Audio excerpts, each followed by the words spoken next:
मुस्किलले एकता गरेर फुट्ने बेला सबैले फुट्छ, मुस्किलले एकता गरेर सजिलोसँग फुट्छन्, त्यो हामीले देखेका छौँ। यो कुरालाई हामीले सावधानीका साथ रोक्नु पर्नेछ। आजको म साथीहरूलाई भन्न चाहन्छु, प्रयासहरू भएका छन्, तर नेकपा एमाले यति मजबुत, यति सुदृढ पार्टी हो। जननेता मदन भण्डारीले उहाँको अगुवाईमा प्रतिपादित जनताको बहुदलीय जनवादबाट निर्देशित र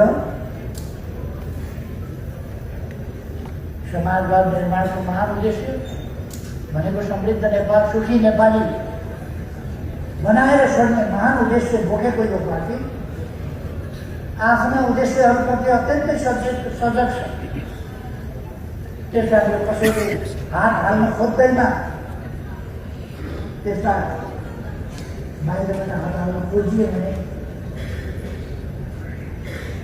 त्यस्ता कुराहरूलाई हामीले चिन्छौँ, त्यस्ता कुराहरू पराजय नेकपा एमाले एकताबद्ध छ, एकताबद्ध रहनेछ, सुदृढ छ, अझ सुदृढ हुनेछ। अहिले चुनावमा हामीले धक्का खाएका छौँ, यो धक्का हो, तर हामी समाप्त भएका छैनौँ। धक्का खानु र समाप्त हुनु एउटा कुरा हो। हामी अहिले लडेका छौँ, तर मरेका होइनौँ। फेरि उठ्छौँ हामी, फेरि उठेर हामी प्रतिक्रियामा चुनाव लड्छौँ, तर पराजित गर्छौँ।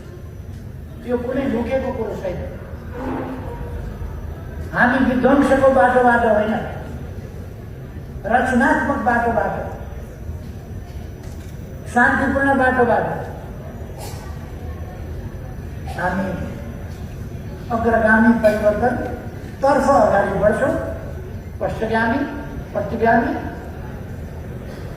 षड्यन्त्रहरूलाई पराजित गर्दै, धक्कालाई पराजित गर्दै फेरि धुलो टक्क जाँदैछ।